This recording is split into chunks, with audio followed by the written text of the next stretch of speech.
I think our planet in general, I'm not just talking about Canada, I'm talking about, I believe that if you probably went into every household within North America for sure and said in the home, you'd walk in and say, do you have anyone in your family or yourself that's dealing with some type of an addiction problem?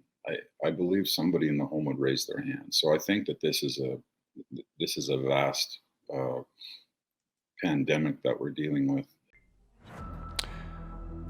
That was Brantt Myhres, former NHL enforcer with a mean left hand, and now he is an author as well of a book called Painkiller, a memoir of big league addiction. And this is the Up My Hockey podcast. Jason Podolak. Just watch me now.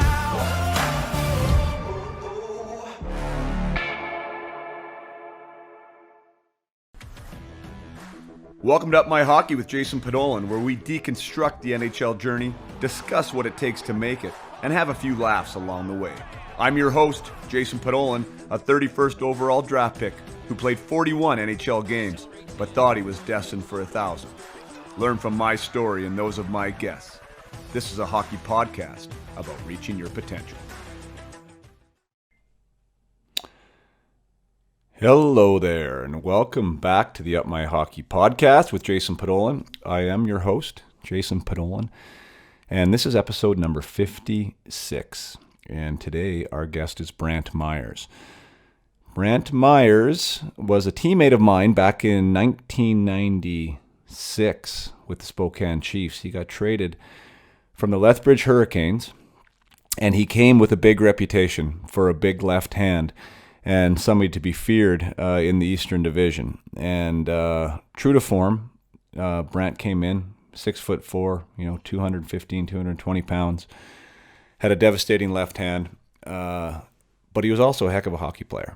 And he had a career year that year when it came to points. He had over a point a game and was a big addition to our team. But for me, he was impactful in the sense that he became somebody that I almost wanted to be like.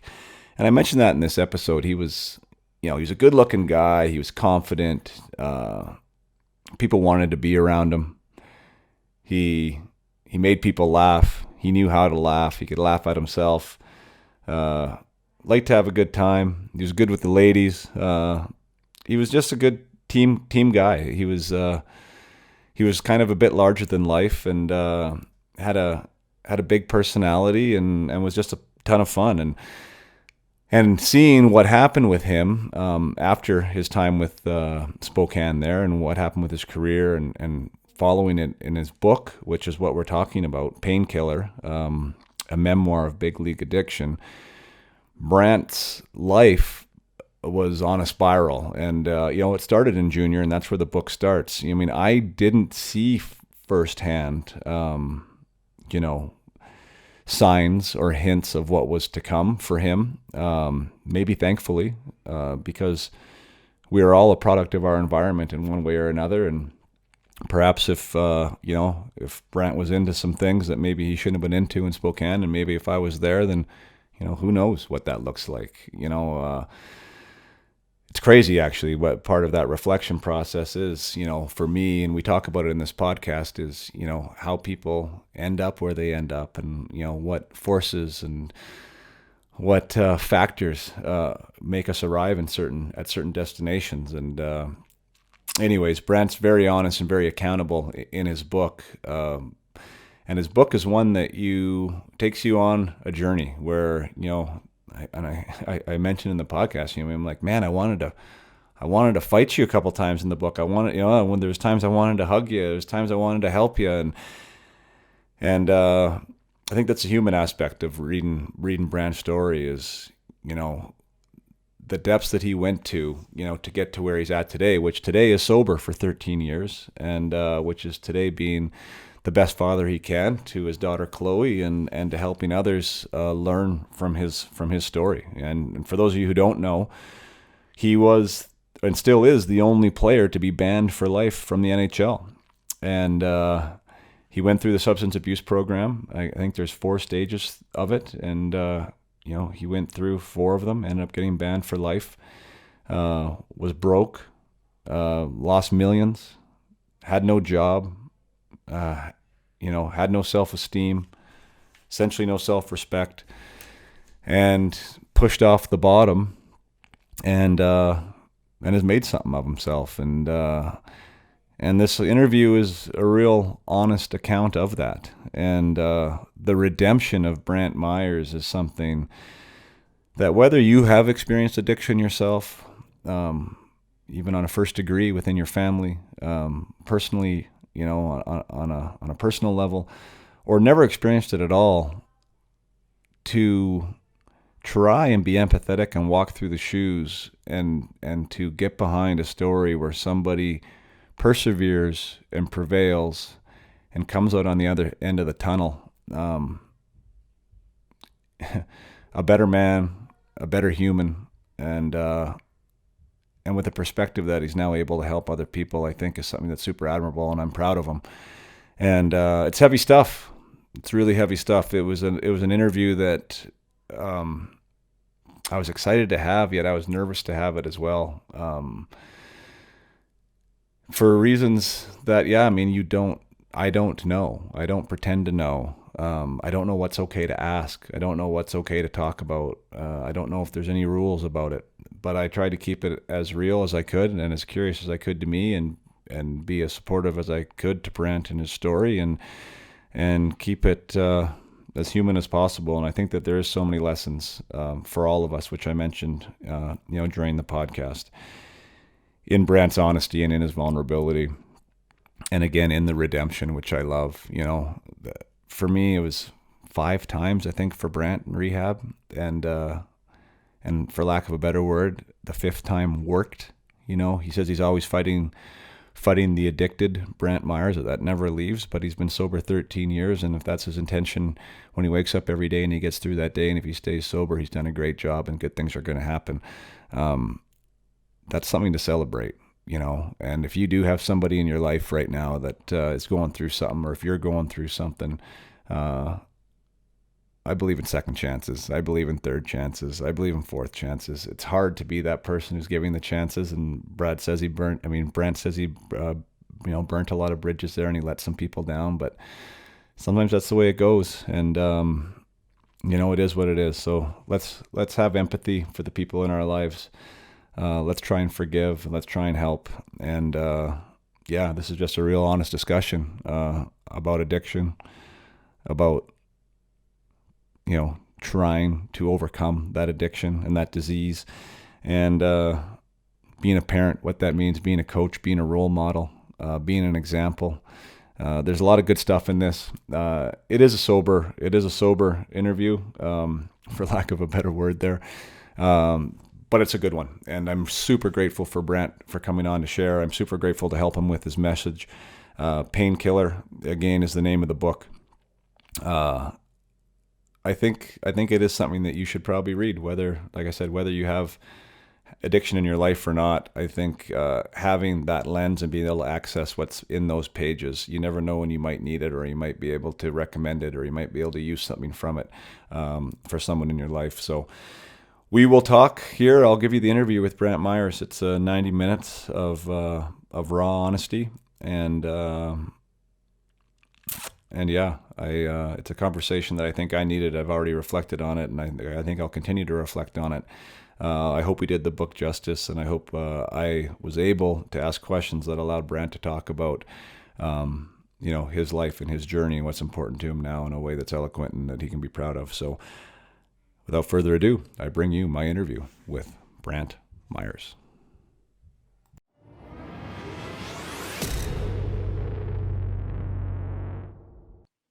All right, we are live. This is episode 56 of the Up My Hockey podcast.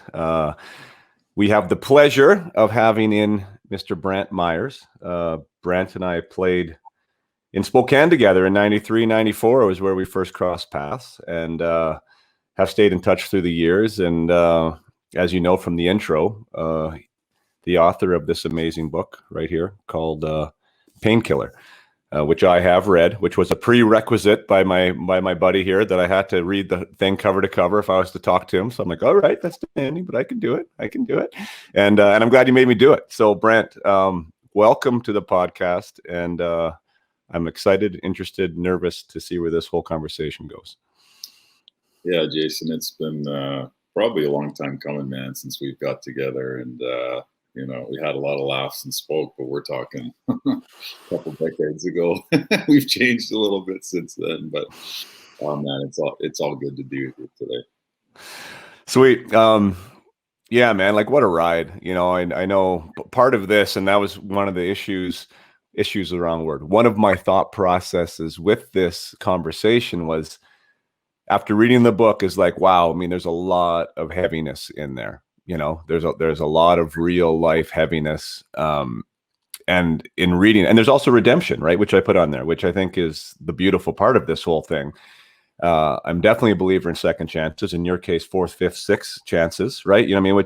Which is awesome, and I want to get into that. But just saying, like, one of the things that I thought was going to be interesting is how can we frame this for my audience, right? Like, how can we talk about this story in the vein and in the hopes that these parents and young athletes that are, trying to get to the NHL where you got to, and how can we use this, to serve them and to help them? And I think that is, if I got it right, I mean, that is the message, and that is really the reason why you started the book in the first place, is to serve. Is that not correct?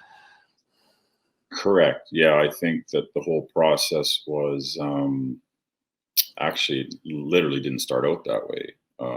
But I think at the end of the day, once I received the final product, and then once it was released, because I didn't know what to expect, I was just, I wouldn't say I was on pins and needles, because I was proud of what I wrote. But it's one thing for me to like it and my editor to like it. It's another thing for just a normal person to enjoy it, because of the rawness of it, I think, and may not be embarrassing for someone else, but some of the stuff for me was, especially having a daughter.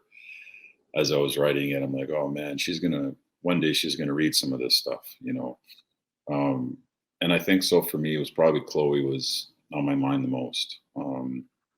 But at the end of the day, I think the feedback, once I started getting the feedback about a week after the book was released, it made me just sort of take a deep breath, because I had a kid from junior message me and say, hey, Brant, I read your book.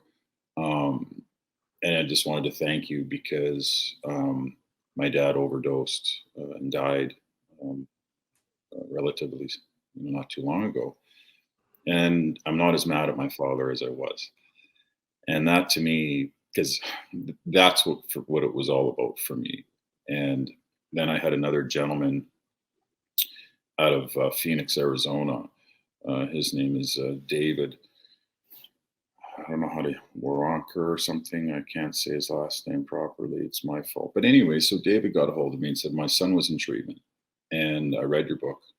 And what I'd like to do is I'd like to buy 1,000 books, and I'd like to package them up and send them to all 33 NHL teams.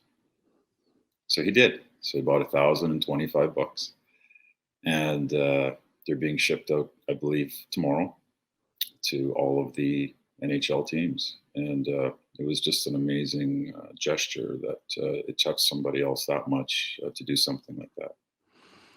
Wow. So his motivation was to get one in the hands of every person that plays in the NHL. Was that the idea? Correct. Yeah. Yeah.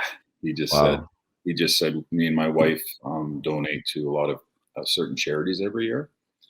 He also sent 200 books to the Boston University. And he just said that, wow, this is just something I feel that most athletes should have in their hand. Right.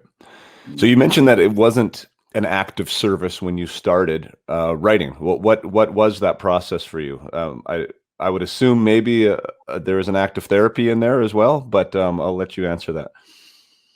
Yeah, I think like anything, for me, once I sort of sit down and grab a pen and write stuff down, it starts to become real versus me thinking about it in my head. And it started out as a proposal for the league and the Players Association, and then I started writing about when I was a child, and I thought, hey, I'm just going to write down every memory that I have in my life, everything that's ever happened to me. I'm just going to write it down, and I don't know where that's going to go.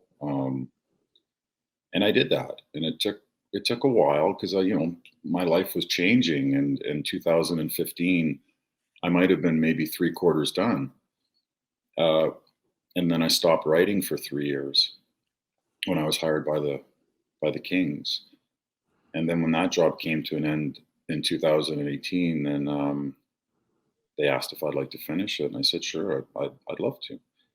So then that it became more real at that point. It's like, oh, okay, I think I've got something sort of on my hands here. Right, because then you had that, not that chapter, to use the metaphor from a book, but that was that chapter in your life where if essentially it had come full circle, right? You'd been to the bottom, now you're back in the show, and now you had that bookend, to probably fill in where you at on that journey. That's which is a really great part of the story, and which I do want to get to. Mm-hmm. What how was that? So you weren't somebody that kept a journal then? You mentioned about pen to paper. That's something that when I'm coaching athletes now, I'm trying to get these younger athletes to believe in what you just said, because everything is so digital now. Everything's on their phone, to get thoughts, right, or ideas or memories or experiences or anything of that nature down is much different than how we think it is upstairs, right? So and there becomes a realness to it. You have to become a little bit more clear, right? There has to be clarity with what you're thinking when you're putting it down on paper. How was that for you to piece these things together? And at the second part of that is, did you have something from your time? Did you write stuff down as you went through your career? No, I didn't. I always sort of kept a journal though, ever since I got sober. And if you've noticed in the book, I was hesitant on inserting some of my journal pieces in there because those are obviously extremely personal. Nobody's ever read those before. I didn't know how that was going to make me look, but it was true at the time, and I was writing it down. And then, so when I was writing the book, I went back and I looked at some of my old journal stuff, and we decided to put some of those pieces in there to make it just a little bit more real, like, hey, this is exactly what I was going through and my feelings and all that kind of stuff. But yeah, it was a process. I didn't realize what went into it because my editor just said, get ready for a lot of work. And I'm like, what do you mean work? I just wrote it. He's like, no. It's like, we got a lot of work to do over the next year. And I'm like, year? I'm like, he goes, yep. He goes, there's just a lot of stuff we have to talk about. Just the placement of the stories, how it's going to flow, the cover. There's just a lot. And anyways, I'm a guy that likes to get things done right away. So it was a long process. Yeah. Wow. When did the publishing company come into the picture? And when you sat down with this before you even got hired by LA, I assume that was just for you and your own terms, right? When did Penguin come into the picture? Well, my job ended with the Kings after the 2018 season. And then it wasn't that much longer. I'd say 3 weeks. I got hooked up with a gentleman named Nick Garrison, who's in the acknowledgments at the end, who, listen, I mean, he was just incredible. I just texted him after we were doing our editing, and I said, oh, that's why you get paid the big bucks, because you're so good at what you do. And I didn't understand what editors did. But one day he sent me a document. He's like, well, there's 1,100 corrections that we need to take care of. I'm like, really? And then the lawyers have to look at the book, because there's parts of this book that are actually really PG. there's some stuff in there that they flagged 10 things that we needed to remove. So I have the unedited version. I need that copy. Yeah. You mentioned when we first started here that you were unsure of what the response was going to be, and that you might like it or your editor might like it, but you weren't sure what everyone else was going to do. Fear of other people's opinion stops a lot of us from doing a lot of things. And I think even in hockey and from the player development standpoint, how invested are you in that? The fact that other people like it, don't like it, what they think of it. Where are you at in that whole process? Well, I think that anytime you take on a project like this, it's human nature that you'd enjoy to be validated. Nobody wants to not be validated on what they've done. Um, and this is a subject, I believe, that it really touches the heart of, I think, our planet in general. I'm not just talking about Canada. I'm talking about, I believe that if you probably went into every household within North America for sure and said, in the home, you'd walk in and say, do you have anyone in your family or yourself that's dealing with some type of an addiction problem? I believe somebody in the home would raise their hand. So I think that this is a vast pandemic that we're dealing with.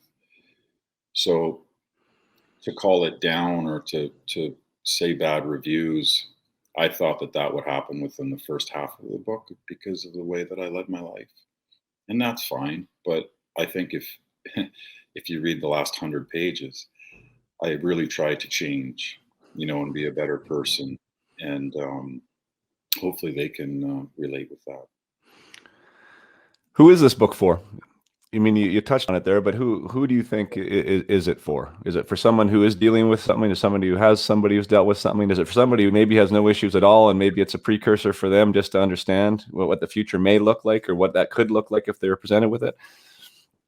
Yeah, it might be a book that can serve on different platforms when it comes to, you read about how I treated my girlfriends in there. How about, family issues? I mean, with my mother and my father, you don't have to be an alcoholic or an addict to have issues with your parents, and then when it comes full circle to where, I grabbed my father's hand before he was dying, and forgave him for the anger that, I had over the years. And I've forgiven my mom too.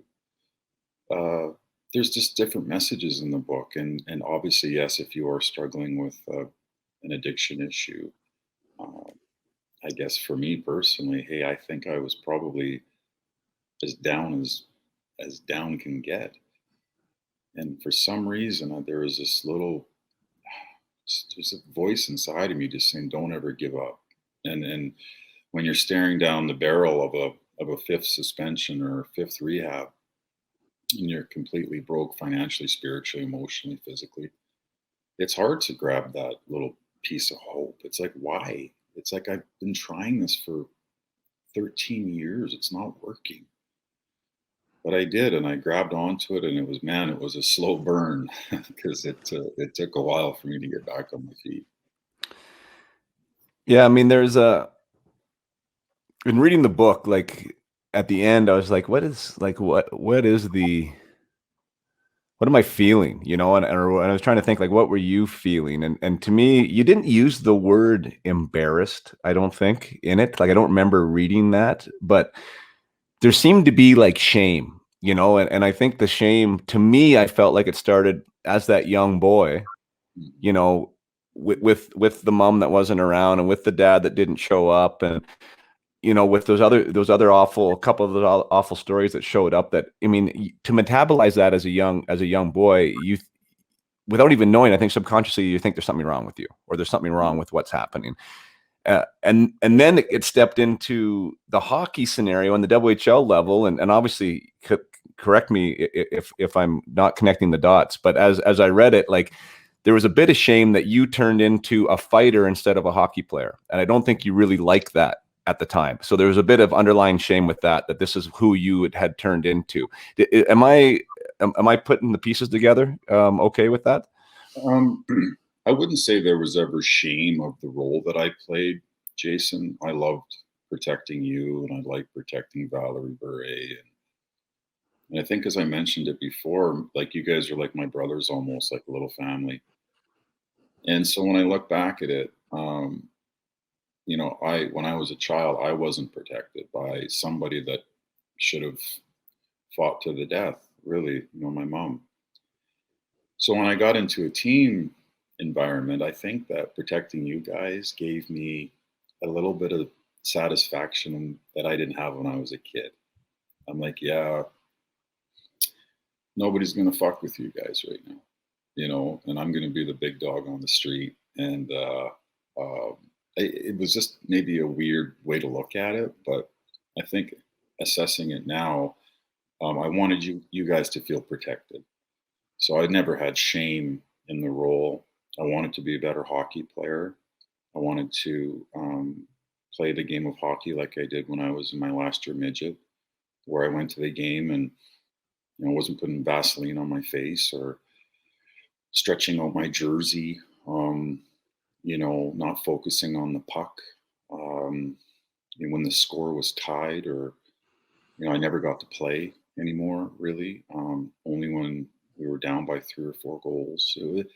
So you could feel that that role was, it was appreciated by you guys. Like, you guys would pat me on the back and everything and say, "Good job, Mizey."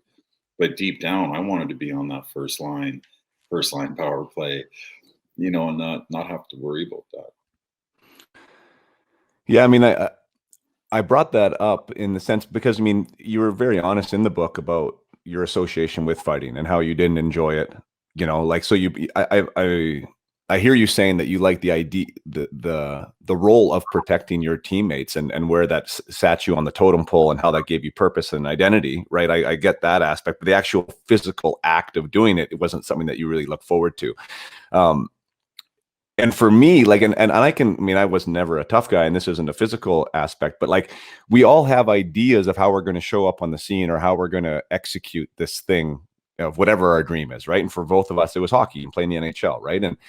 And I was lucky enough playing the NHL too, but I didn't live the way that I thought it was going to live or what my abilities were, right? So there was a period in my life where I was like almost embarrassed about my career, to myself. And maybe because it was the expectations I had, maybe it was the expectations others had for me that I let people down, like, I don't know where that all came from, but I definitely had that feeling, right? Like, that I kind of screwed this up. Like, there was something else there was something more that I could have stepped into.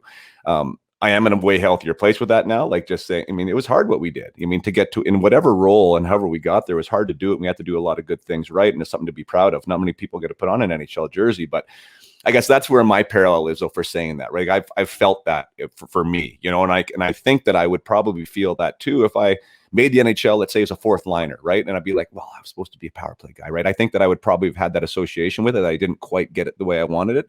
So I feel you, because one, I saw you at, well, I mean, maybe your best, right? I mean, you were a point of game guy when I was playing with you, and you were on that first line with Duth and, protecting Val. And I mean, you could score and you could play. So I know that you had that in you, and reading that book, I know that you felt like you were a player because you were a player, and then at some point you weren't allowed to be a player anymore. And I think that's hard for athletes to deal with, especially when we get into that pro level. And maybe that's a good connection for guys playing right now, because it's like sometimes we're asked to do things we don't necessarily want to do or want to do all the time, Yeah. I mean, listen, the games, kids don't have to worry about my role today. It's gone. And with you, I mean, part of being a goal scorer like yourself, I think at least every 2 or 3 games I could say, okay, I'm going to go do my job. I'm going to go get the scrap tonight. You couldn't do that. You couldn't say, oh, okay, I guess I'm going to go bury 2. I mean, you'd like to. Right. So for me, I could do my job like pretty quick, early in the game, get it done. Where if you're a goal scorer and you got all that pressure on your shoulders and you haven't had a point in 4 games, talk about pressure, right? We're pushing the envelope. So I could see on your point too. And but as far as today's the way that kids are thinking today, I think it's just a different mindset.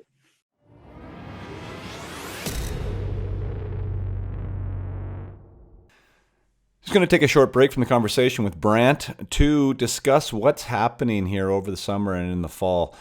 I have put together a team services package, which has been my focus here in the last little while. I find that it's the best way to serve as many people as possible and have the biggest impact. And I think it's really rewarding to see individual athletes within a team environment apply some of these skills, these mindset skills that I talk about, and allow teams to build around it. It's been super gratifying to see, and I'm getting booked up. So I wanted to let everyone know that that is what's happening, and that's my focus. So summer programs, fall programs, if you're an academy out there, and if you would like to add mindset training to your team building and as one of the tools in the toolkits for your athletes, I suggest you get in touch with me now. There's not many people out there that are doing what I'm doing. I'm seeing unbelievable results. And I do think it's a progressive thing that everyone is going to be doing stuff like this 10 years from now. So get ahead of the curve. Skill set without mindset is nothing, right? We spend so much time working on the skill set of our athletes, the physical realm of our athletes. We need to be able to find purpose with that skill set. And using some of these mindset skills that I talk about really helps teams come together. It gives them something to galvanize around, something to focus on and provide intention to. So reach out to me. I'm really excited about the programs I've got offered right now. I do still have some spots left for fall, but they are evaporating. So get in touch. DM me either on Facebook, either on Instagram, or on my website is really the best way. upmyhockey.com, where you can see the services being laid out there. It's either workshops or through my programs or me in person, and you can have me as the mindset coach for your team throughout the season. Exciting times. I love what's going on here. I love the results that we're getting. So get involved in the program, and we'll look after your athletes. Now back to the episode with Brantt Myhres. Right. Yeah, I mean, they don't have to do that. Although it's interesting, bringing it full circle, watching how some of those teams are handling, like McDavid right now, especially the other night.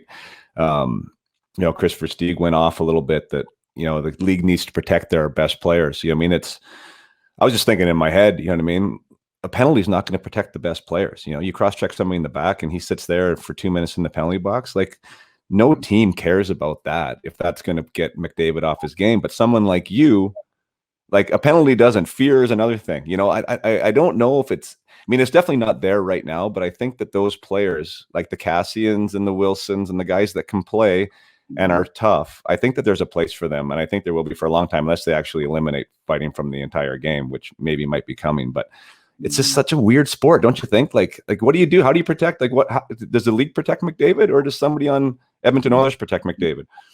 No, it's the way that the rules are now. So I remember we were playing a game one night, and somebody was running around. I can't remember who it was, but I wouldn't necessarily go after the other team's tough guy. I'd say, okay, you went after Mike Ricci, right? Well, I'm gonna go after Forsberg next shift.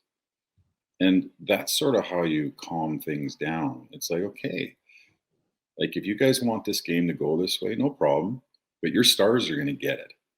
So it keeps the other bench accountable, going, okay, well, if I run around a little bit too much, like, if Marchand, if we played against Marchand in the 90s, well, Bergeron's getting it, not Marchand, and that's sort of the way that we'd handle it. In some games, man, there was nothing going on because nobody wanted to, right. The energy of the game, right? Everything was smooth and nobody was taking runs at guys. So I always believed that as a team of 23 guys on the ice, or 22 or whatever it may be, that we policed ourselves. And I thought we did a pretty good job of it, but that today, unfortunately, guys lose money now. They don't want to lose 100, 200, 300 grand. So they don't do it. Yeah. Yeah, I mean it's interesting watching the evolution. I mean I think the pendulum's going to swing back a little bit the other way at some point. I think it's gone a little bit farther to the skill side, but whatever. That's my own opinion. We'll see how it goes. I think it usually shows itself now in the playoffs, right? Like having those heavy bodies, those guys that can turn it up a notch, and teams want to win. That's what it's all about. So it's one thing to get to the playoffs, but it's another thing to win in the playoffs, and you know, you said the enforcer. I do think the enforcer role, like the 6'8" player that can't really skate, that's just tough. And I mean, I think that's probably gone forever. But I do think that somebody who's gritty, somebody who can throw every once in a while, someone who's going to compete in the corners and make people uncomfortable out there. I think, wherever you are, 15, 16-year-old, stand up, raise your hand, because there's teams that want you for sure. I think. Yeah, there's a kid in Boston that literally became I think my new favorite player. His last name Frederick or something like that, number 11. Yeah. Anyways, I watched some clips on him. Man, it was so refreshing to see a kid like beaking at guys and like getting in their face, and Ovi stuck him in the balls, and then Yeah. I've got 7 fights left and I'm going to waste all of them on you. And I don't know, man, it was just cool to see that, just that spark, I guess, from a kid. And Mhm. but again, Jason, they're breeding them at a young age way differently. So part of the thing when you get to the National Hockey League, for me and you, first thing I did was I couldn't wait to take the visor off. Yeah. I'm like my no helmet warm up for sure, and wow, I've got no visor on. I'm a pro. Like I'm in the pros now, and now there I believe there's only maybe, I don't know, 7 guys or something that don't have it, and it'll eventually be all visors. But to be a fighter now, my lord, like your hands. I would have never done that role if I had to punch a visor. There's no way. No Right. way. Yeah, I know. Yeah, they've legislated that in, just like the helmets were legislated in during our time. Like that was kind of crazy. I was like that too. I couldn't. I loved warm up with no helmet. That was so amazing being in the NHL and being able to do that. Yeah. So, I mean, and you talked about the culture actually a little bit. I mean, the culture of fighting, but even the culture, I think back when we played in junior, for sure, as far as hockey culture's come a long way. And I think there's been a reckoning a little bit with it, as far as what was associated with being a junior player, and alcohol was definitely a part of the equation, at a young age, and I'm not saying that we drank earlier than kids in high school, but I just think like the whole idea of being a junior player seemed to involve beers, right? It was like some type of rite of passage almost. And I believe that's being removed from the game, and it's not as big of a deal as it was with us. But going back to that time, when we knew each other, and we'd have our team parties after the games or whatever, it was definitely understood from a leadership side within the team, and even from the coaching staff, that this stuff was going on. It wasn't like it was hidden. Where do you feel like, as yourself in that scenario, now looking back on everything, were you a part of that culture? Were you leading that culture? Like where, I don't know, like how do you find your place in that whole thing? Well, I just remember when I got traded from Portland to Lethbridge, and the drinking age was 18. And I just literally fell in love with it. Like I could sit with you with a bottle of whatever and just sit and chat about anything in life and have a blast, let alone at a team party with all my teammates.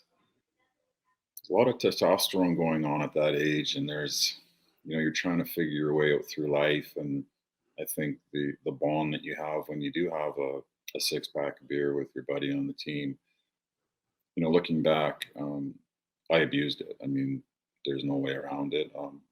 I wasn't responsible in any way when I drank, but there were guys on my team that were, like, um, just lots of guys that they wouldn't drink and drive. They wouldn't punch somebody out in the bar.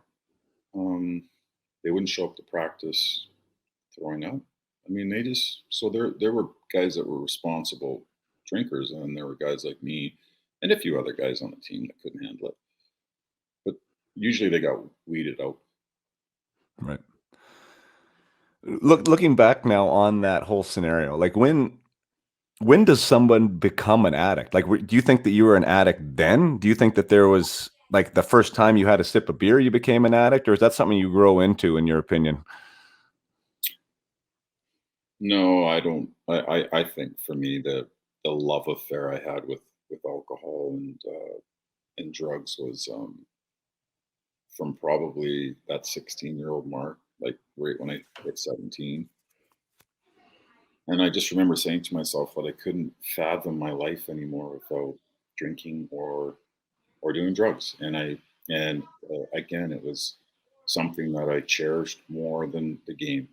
And I knew at that point that I was thinking differently than other people. I didn't understand what it meant to be an alcoholic or a drug addict or anything like that. I just knew there was something inside me saying you're never going to give up this feeling because it feels too good. Right. And uh, and I didn't. Yeah, I mean, I'm looking. One of the things I remember about, I mean, what year were you born? You're 70. 74. Yeah, you're 74. So you're 2 years older than me. It was my draft year when you were in Spoke. You came there at the end, and so that was obviously a big year for me. You know, trying to get ready for the draft. And I remember when you got traded that I was, you know, you were 2 years older. I mean, I was second year in the league, but you were definitely somebody that, I mean, I don't know, caught my attention. I aspired to be like. I was.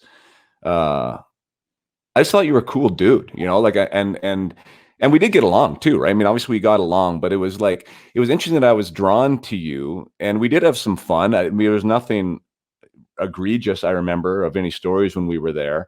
No. But I got thinking too, like, I mean, what if you and I got drafted to the same team? You know, like what if, you know, like how would that affected me? Like, do you think that your journey might have been different if there was someone to model above you that was maybe doing different things? I can only speak for once I made it to the NHL, and then I was put into the substance abuse program at the age of 24. I think looking back at it, like let's say a guy like Bob Probert was in the role that I was in Los Angeles, and he was working for the Sharks or the Tampa Bay Lightning. Well, I know for a fact I would have used Bob. I don't know where it would have went, but I would have used Bob in some capacity for sure. Because back then, um, I didn't tell a soul what I was doing. I mean, other than the girls that I was partying with. But as far as teammates went, or agents, or I was so scared of losing my job, and you know that those paychecks were pretty amazing back then. That I wasn't going to tell anybody. So if we had somebody like Proby who was strictly confidential that I could talk to and hang out with on the road and stuff, I definitely would have used them. So, so you've answered one of the questions I was going to ask. So then you were doing your stuff without anyone in your hip pocket. It wasn't like you were inviting guys out with you, or there wasn't somebody going with you. And I mean, I wouldn't want names anyways, but I mean, it was a solo mission for the most part. What you were up to? Well, from time to time, yes. I mean, once it got into the late cocaine nights, of calling a dealer at 3 or 4 in the morning, and at that point, I'm by myself with a girl. Because again, the guys that I might go out for beers with, they weren't the guys, that were hanging out with me when I was doing that kind of stuff. It's one thing to go to the bar and drink to have fun. It's another thing to be calling drug dealers at 1 o'clock in the morning. So Right. most of the times I was solo. That's what I was wondering, because I mean, you have to play, I think, to really understand the fraternity and the brotherhood of what a hockey locker room is like. That's the only thing I can speak to. I don't know what a baseball locker room's like, or soccer, or anything else. But hockey was special, I thought, in that way. And I thought that as much as we were there for a career, it was a family in there, And I was just wondering how in those stages, those different stages of whatever phase you were in, maybe, or even not even in a phase. I mean, once guys knew, right? Because that's public that you were in there, like how the support was going or not going for that matter, from inside the locker room. Well, again, there were a few guys that tried to help me and that showed legitimate concern. But I think at that point, there was really no outside influence. I was so far gone by the time I hit San Jose that my path was not a good one. Girls that I loved, my grandparents, general managers that I really looked up to, Bobby Clark and David Poyle and Mr. Wilson in San Jose, Paul Coffey, who was an idol of mine, and he would always talk to me and say, "Hey, Knuckles, you're going to need to take a break here." I played with a lot of guys like you over the years. Wayne Cashman was my coach in Philly, and he had, I believe, at the time, 12 years sober, and he tried to help me. Paul Holmgren would call me in Philly and try to take me to AA meetings because he was sober, and I basically would just hang up the phone on Mr. Holmgren. So, I mean, there were lots of people that were putting their hand out to try and help me. But I was just on a demolition course at that point. Oh, yeah. And obviously trying to understand, and I'm sure you even trying to understand, so what's the difference between someone like Bob Probert, you're saying, like in a role that you were in with LA, you said, you probably would have went and used him and who knows what would have happened. But what's the difference between that and say a guy like Paul Holmgren who says, "Hey man, let's go do this. Let's get you better." How do you see that being different? Well, Paul Holmgren's job is to report to Bob Clark. My job in LA was to report to nobody. So there's a big difference there.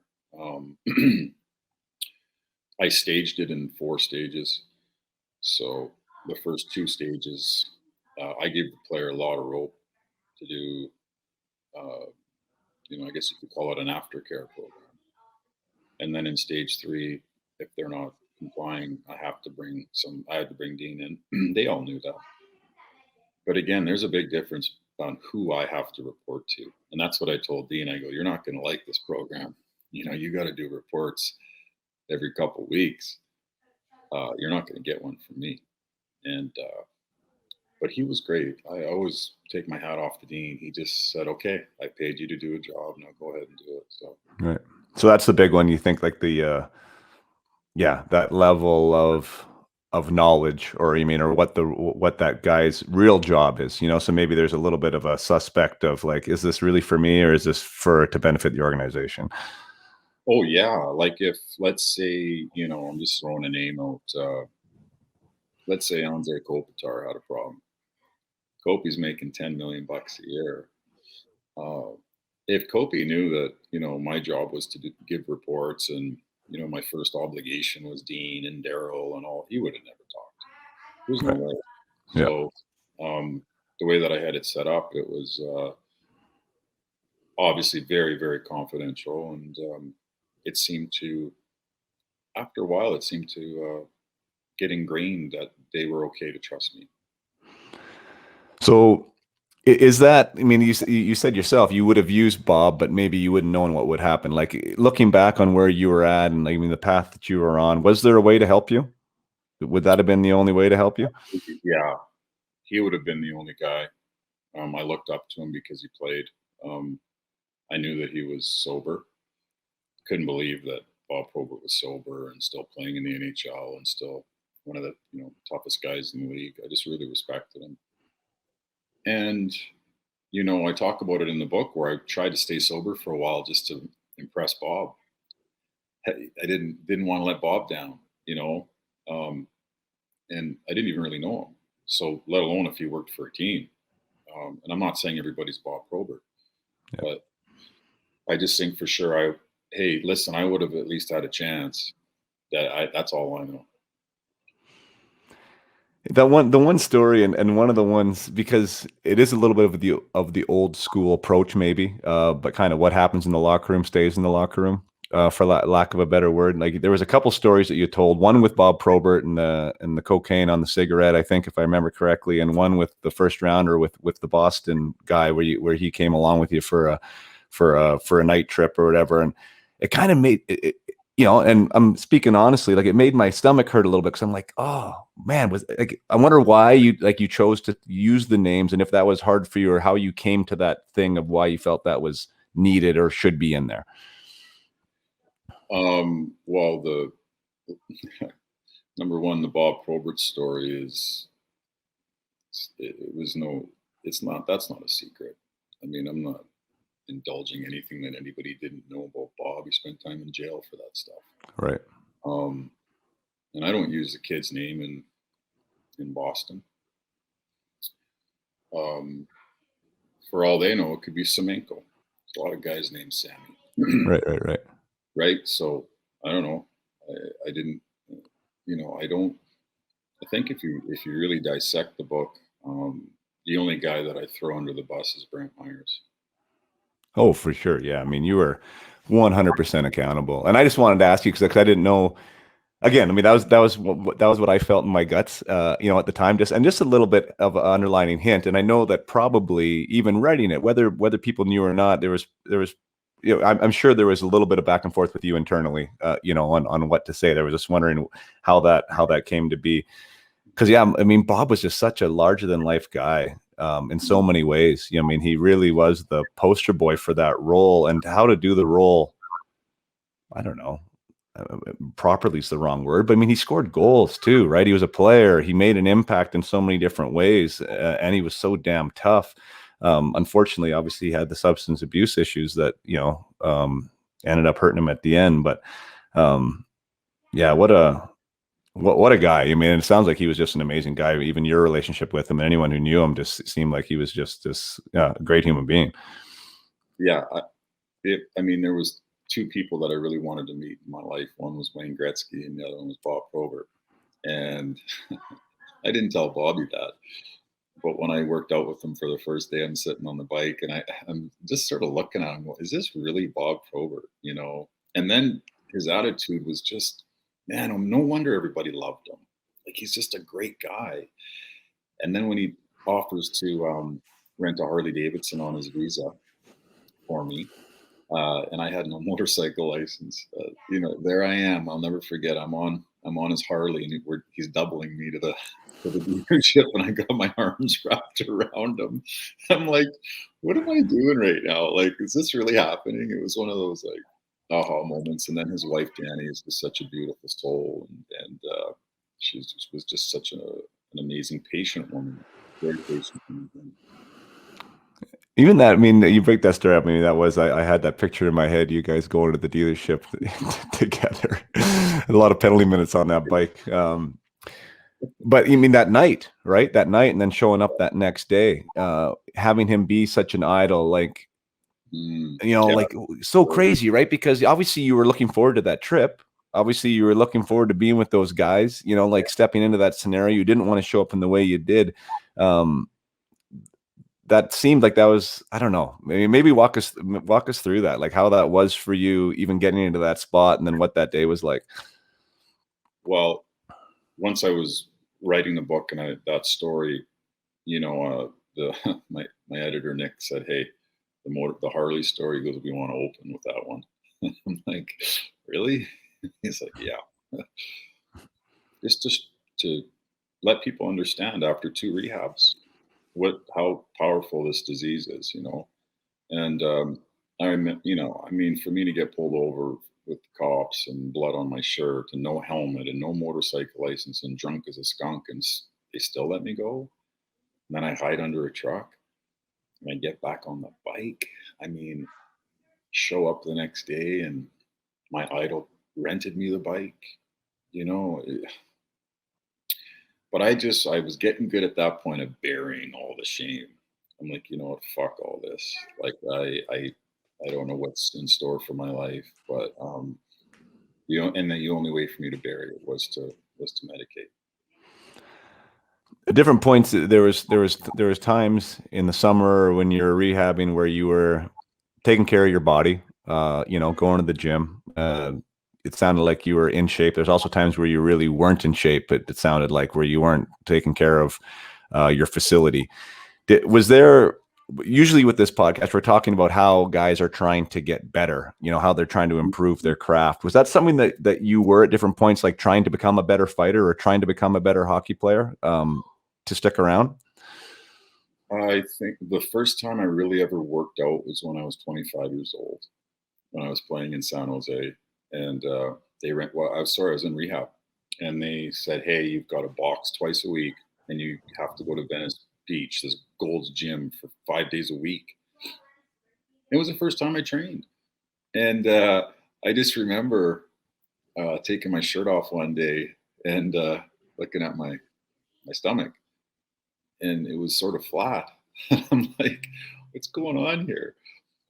And then when I went to San Jose, the Flyers were in town, and that was my old team. They didn't recognize me. They were skating by me, and some of the guys had to do a lap to go Meisy because I only weighed 214 pounds. I was in shape. I was flying in camp, and my fights, I was just quick on my feet and all this stuff. And I didn't know what that felt like. And so yeah, I did try to be a better hockey player for sure. And I just think that once I was focused and there was no booze or drugs, and I was, not eating Kraft dinner at midnight, I mean, Right. body starts to change. Yeah. And then so those experiences, like you said, I mean, in San Jose, that was also some of your toughest times there too. So you had some like a good time feeling, hey, I'm in shape, I got this under control, I'm feeling good about what's going on. Yet the demons or the monsters or whatever are still there dealing with that. I was wondering if that could have been like a new addiction, essentially to get involved in, which is the getting better addiction, right? Mm-hmm. Trying to be a specimen. Yeah. You know what, Jay, like I look at what these guys do now in the summer, and how they take care of their bodies, how dedicated these kids are. And it's needed because, for any kid out there that thinks that he can get away with putting in 99%, you're wrong. You're wrong. The percentages, they'll weed you out. You'll never make it. You have to, even if it's your best friend that you're training with in the summers, you're going to want to, work harder than him. And I couldn't imagine if I would have stopped drinking at 17 and had a summer coach that Sidney Crosby has, what I could have turned into, like who knows? I already had God-given talent. But the system is meant over time to weed those players out. That's why there's only 700 of them in the world. So these kids have to understand that just because you score 50 in junior, that means nothing. I knew a guy that was in Swift Current. His man, oh man, I forget his name. He had 160 points one year, and he didn't even get drafted. Krylik. Yes. I was like, how does this guy not get drafted? He had 160 points, 81 goals, 81 G's. So yeah. you kids out there that actually think because you get 50 in the dub or the O that you're going to the show, you got way more work to go. Like it's just it's crazy. Jay, how hard it is to get there. Actually getting there, getting that cup of coffee. Obviously it's not easy, but boy, oh boy, to carve out a career in the National Hockey League, that's the hard one. Yeah, no, I agree. And and it's so contested, I mean, it's so competitive. And I think the work is a prerequisite now. One of the things that I'm passionate about is about talking about those things other than the skill set, right? Like all the mindset things that go into it, even like yourself included, right? I mean, you can go off the rails in so many different ways, whether it can be addiction. It can also be lack of focus. It can also be lack of dedication. It can also be not being able to deal with some adversity when, the coach doesn't like you. I mean, there's so many things that can happen that are going to get in your way. And I think you said it really well there. I mean, I don't know if it's designed to weed people out, but it sure does. It sure does, because it's not a smooth road for anyone. Like no one has a smooth road there. And it's how can we adapt? How can we evolve right? And what do we do to become this professional hockey player that we want to be? And yeah, man, it's a Well, tough. the model should be, how bad do you want the best job in the world? Yeah, Really? yeah, Because, other than if I remove myself or my role and the experiences that I had in the National Hockey League, best job in the world, no doubt about it. And how bad do you want to have that job? yeah. And I'm not saying you have to be a choir boy, but boy, oh boy, the competition's tough nowadays. Yeah. Yeah, the passion. I always come back to the passion, and it's kind of a buzzword, and for some people it's empty. But like you really gotta love it, right? I mean, you have to love the sport. You have to love different aspects of the sport too. I think that's an interesting thing to talk about because you mentioned that I was a goal scorer. So for someone like me, I love scoring goals. Don't get me wrong. I had a massive amount of rush doing that at big times and being that player, but I had to fall in love with different aspects of the game to be able to stick around, right? Because you can't be the goal scorer all the time, especially when you're just breaking into the NHL, like you said, right? So someone who was a goal scorer in junior, you have to love the game enough to fill a different role at a different time to go show up and do it with enthusiasm, right? With vigor, with dedication. And I think that's a passion thing. I mean, that's which you can talk about and you can train it, but I mean, you do have to love what you're doing, I think. Well, also, I write about it in the book, where my father told me, if you're not scoring and you're not making incredible plays, do something so that somebody notices you. So if you're a goal scorer and you haven't scored a goal in a couple games or whatever it may be, get dirty. Get dirty. Like, tell somebody to fuck off. Give them an extra shove. Like, get a little close to the goalie. Create some havoc in front of the net. Like, do something. Don't just go the whole game. Well, yeah, okay, I'm not getting my ice time or I haven't scored. But do something. Like, they're still hitting in the game. There's still intimidation. I don't care how big you are. There's little guys that play that way too. So do something for the coach after the game to say, hey, so and so, you know what? Like, okay, yeah, they haven't scored in a few games, but man, oh man, did they make a difference in the momentum of the game or whatever it may be.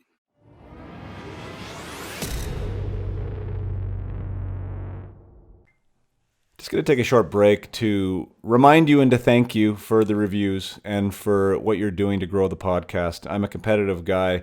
I want to keep climbing these ranks, but more importantly, I'm a competitive guy, meaning that I want more people to be able to consume what we're doing here. I believe the message does matter. Every guest I bring on has something that we can learn from, that we can apply to our own lives and use either as coaches, as parents, or as athletes to become better, whether it's better people or whether it be better athletes. And I think the message is worth fighting for. So I do ask you to leave the comments, to leave the reviews, to share on your social media. It all matters. Every time you do it, it puts the podcast into somebody else's mind, right, into their intention, and maybe they'll download that next episode and subscribe. So thank you to everyone who has subscribed. Thank you for the reviews. I said that we were doing 5-star reviews. We had from one of the 5-star reviews that came in, I was going to read it out, and it comes from Viking Rising in the United States of America. It's great to have American listeners. I love that we're growing into the U.S. and that the message is catching on in the U.S. And Viking Rising says, awesome content, 5 stars. Jason does a fantastic job on the podcast of digging in and getting in deep with his guests. I really like it because it is not a cookie cutter podcast and actually even makes you think from time to time. Very informative and entertaining. Definitely worth listening to. I hope they keep on coming for a long time. Thanks again, Jude. I love that review. I do think that's what makes us a bit different. I try to keep the authenticity of myself in check. I am a curious guy. I do enjoy the deeper aspects of actions, of meaning, of the why behind what we're doing. And in asking those questions, often I'm asking my guests some things that they haven't been asked before. And sometimes they haven't even really asked themselves. So we can get into some interesting discussions. try and make it entertaining and real at the same time. So thank you so much, Jude, for that review. We're definitely going to keep them coming. I know every week that we have a new guest on, I feel exhilarated, and it really adds something to my week on a personal level. So I myself am benefiting from it, from the conversations, and I want to keep providing that for all of you out there. So yeah, keep the reviews coming. If you give me a 5-star review, I'll do my best to try and get it on the air and recognize you. And yeah, I mean, nothing else I can say, but I'm grateful. And if you are one of my faithful listeners who hasn't left a review yet, by all means, please do. Much appreciated. Now back to the episode with Brantt Myhres. Mm-hmm. Yeah, there's lots of ways to touch a game. I agree with that. That's one thing that I talk about with the players that I work with. And I think competitiveness, like that element of competitiveness, and you can package competitiveness wherever you want, right? I mean, at one point that used to mean fighting, but it doesn't have to mean that anymore. That can mean on the back check. That can mean blocking a shot. That can mean getting in the dirty area, right? Like there's a lot of ways to stand out. Even like a Kyler Yamamoto, I brought him up on this podcast before, right? Like I notice him every night that he plays. Not because he's getting goals all the time, but because I can see that he wants it more than everyone else that he's on the ice with. Yeah. Right. Like you can see it, you know, and he intimidates with that pressure. You know, he's not going to intimidate you physically, but he intimidates with the pressure, you know, when he's out there, you know, that you got to be aware. And I just think that's a choice, right? As you said, like that's a choice. I mean, to play that way. It's not a God-given talent. It's a choice. No. And Yamamoto's been doing this for a long time. Mm-hmm. Just didn't start in the NHL. He's been proving people wrong for years, you know, and I think he thrives on that, you know, and I think what is he, 5'8", maybe? But he just plays so hard every night, you know, and you got to love to see kids like that. And back when we played, Jay, like if you weren't 6'1" or 6 feet, it was like, nah, you know, but now, you know, guys that aren't quite 6 feet are getting a shot. Oh yeah, lots of them are. Mm-hmm. Yeah, I mean size. So if you can play and you can play with that edge, you know, like I think that's a really cool thing. But I mean, it's a way to stand out, and I've been preaching that it's a choice. Like, yeah, work, right? Like that compete. Like you said, it doesn't have to be physically, but it can be just a pursuit of the puck. It can be a desire to want that puck, you know, to get in the forecheck. There's so many ways to stand out, and I can see it at the NHL level. You can imagine how much you could stand out in junior if you want to get noticed, you know, by bringing that element. You mentioned your father. Your father was underscored throughout the entire book, you know, the different phases of the relationship you went through with him. And I think the interesting part of the evolution was you becoming a father, and what an impact Chloe was for you in your life. And one thing that I can connect the dots with is the impact of my boys and becoming a father, and what that's done for me and the choices that I make on a day-to-day basis. What from your story and now through the lens of a father, how does your journey manifest now in that role with Chloe? How do you deal with Chloe? How would you recommend somebody else dealing with their kids? Well, I don't know. I guess I didn't really realize what unconditional love was until I had her. I didn't know what it would be like to fight somebody. Literally, they could stab me in the stomach and kill me. And there wasn't too many people on the planet that I would actually do that for prior to her. Teenage years are hard. I've raised her without a girlfriend in my life. Yes, I mean, basically, I've raised her as a single father with no manual, other than what my grandparents sort of left to me. And my father had some beautiful qualities too. But I don't know, man. I just try to. I think one of the things for her was that I wanted to give her the gift of sobriety, which was she never had to worry about a guy like Brad coming home with his eyes all red and hammered drunk, and punches are being thrown. So I prided myself the last 13 years of doing that. She hasn't ever had to question my dedication to her. When I say I'm going to do something, I do it. I don't let her down, and I hope that she appreciates it. I know that kids are kids, and I didn't really appreciate my parents until again I had a child. Going, oh, that's why you told me it was so hard. You don't know it when you're a kid though. So Yeah. hopefully one day she'll realize it. You know, you were very accountable, I guess is the right word. That, you know, there wasn't excuses. Um, I think that's part of probably where you got to today. If you were living in a world of excuses, you might not be where you are today. And I think accountability is a big part of it. I assume with any redemption story. But I do like unpacking the idea that there is forces in our life that have impacts, you know, that matter. You know, and your father potentially, like, do you think if like in those formative years, I'd say the 15, 16, 17, where it sounds like he probably knew what was going on a little bit, you know, like he knew what was happening there and he was trying to help you on that path. Like if that was a different example, if there was a different message or a different expectation, do you think that could have been a difference maker for you? Probably not. I look back at what my dad did and when he moved to Portland, and I mean, he moved to Lethbridge. He never missed a game. If we were on the road, he'd take his old van and he'd drive out to the country where he could get a good radio signal. He'd go to a bar called Thumpers and watch when I made the NHL. Back then, you could only get it on satellite. He watched every game. I mean, no, my dad was a rock star in my life. For sure, there was some things that we dealt with as I wrote about that were really hard on me and emotionally took a toll.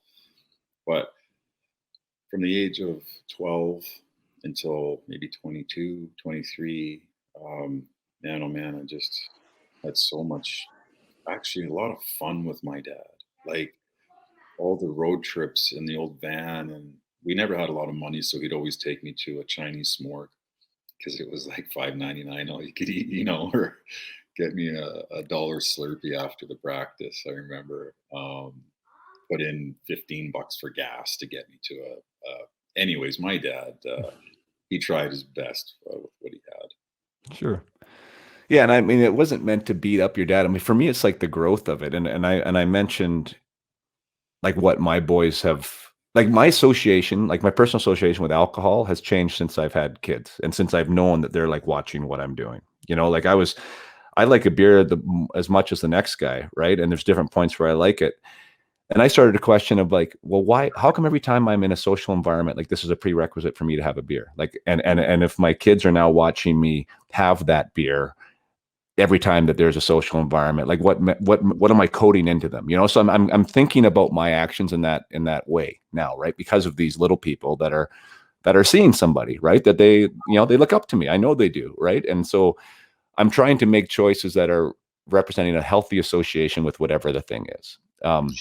So when I was asking that question, it's just like now, if these guys, if I saw my boys, you know, at 16, say they're in the WHL, and I know that maybe they're running a little too late a couple of nights, you know, and I know what's going on, like I could maybe let that go and say it's part of the culture, or there maybe could be a coming of Jesus moment then and being like, hey, this doesn't align with your goals and dreams. This isn't aligned with, you know, who you are and who you want to be, and like have more of like that, you know, like a hard and fast.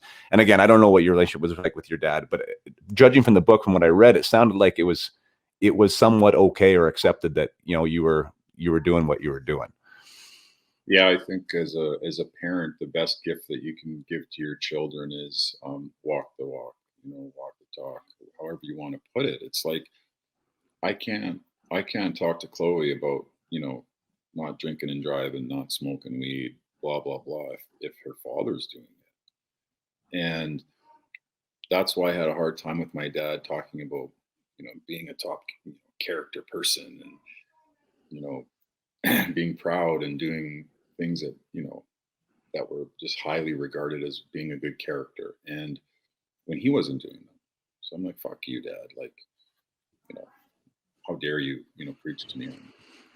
So that's why, and I'm not perfect. I make mistakes all the time. I'm not saying I'm perfect, but I do try and preach what I tell my daughter so that she can maybe one day go, you know what, like dad doesn't do it, and he's not a hypocrite. So Yeah. at least I try. Yeah.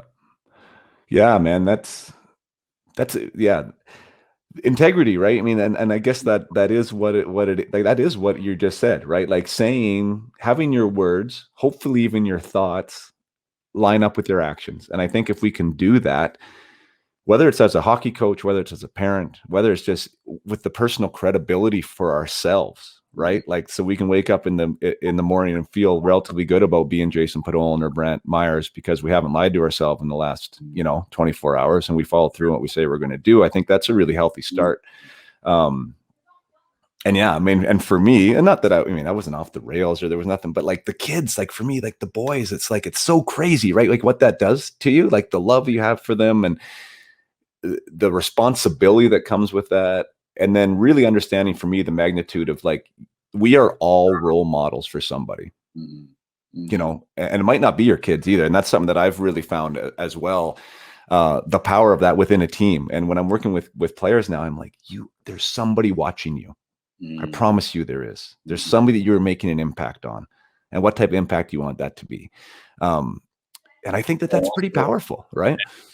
And also we have to let our kids fall, as much as that hurts us as parents, we have to let them fall and scrape their knees along the way, because they're going to. It's just I tell my daughter, honey, like, daddy knows you're going to make a lot of mistakes, like a lot, and you're probably going to repeat those, but do you want to do it a third time?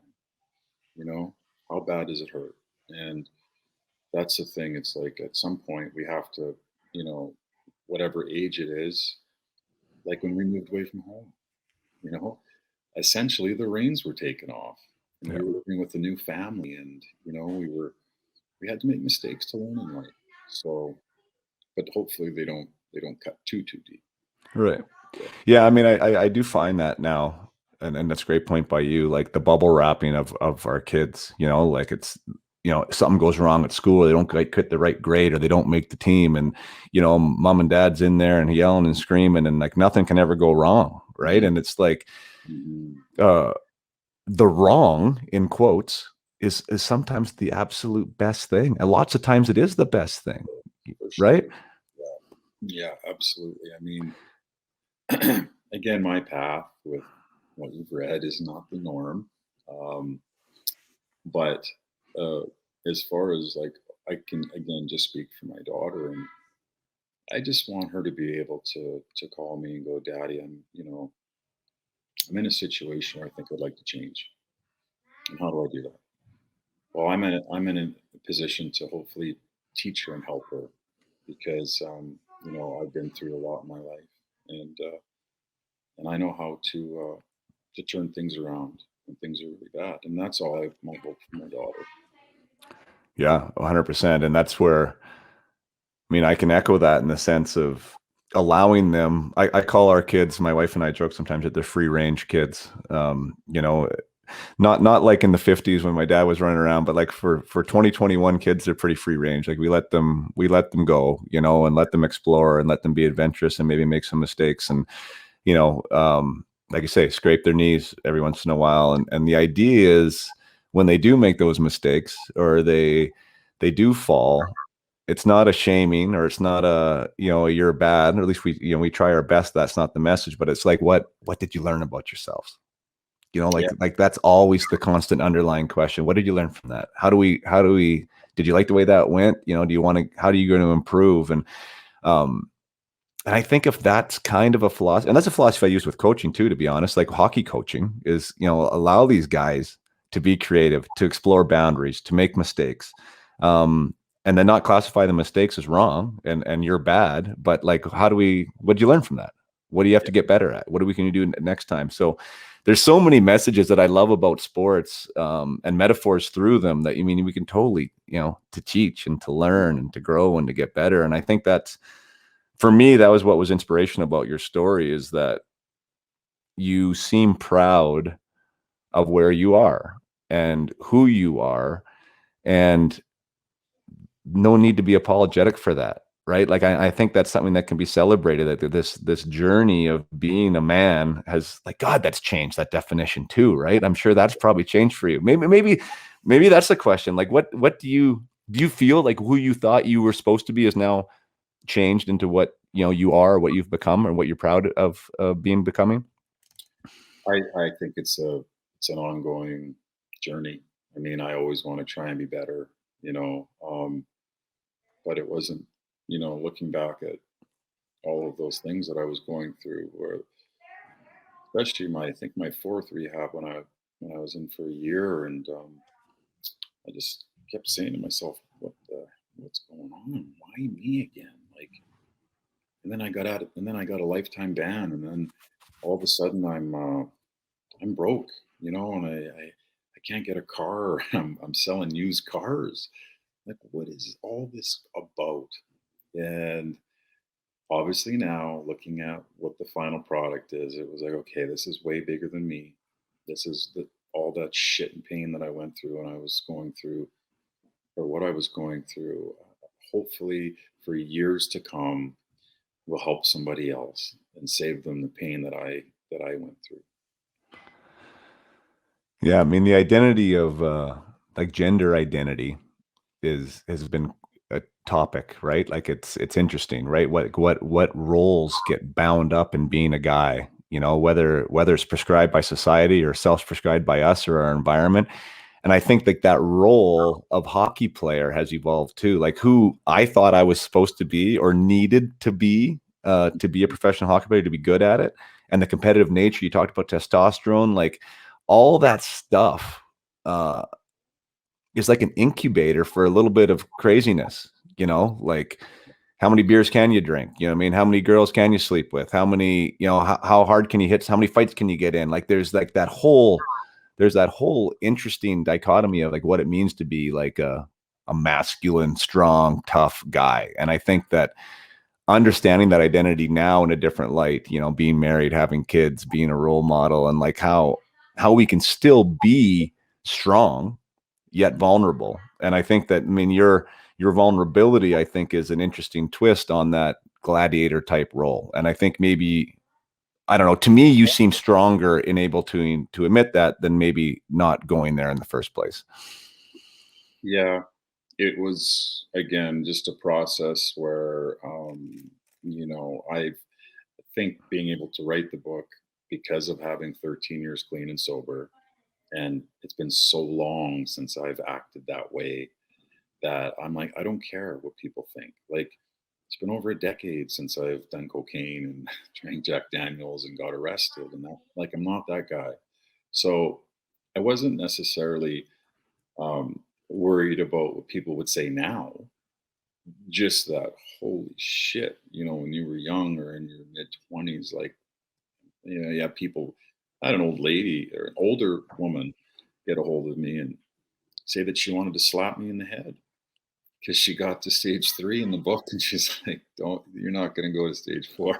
Yeah, I'm like, "Oh yeah, I'm going to stage 4." But taking her on an emotional ride where she's like, "Stop," and there was no stopping. It was like, okay, let's hit this lifetime ban, and then let's even keep going after that.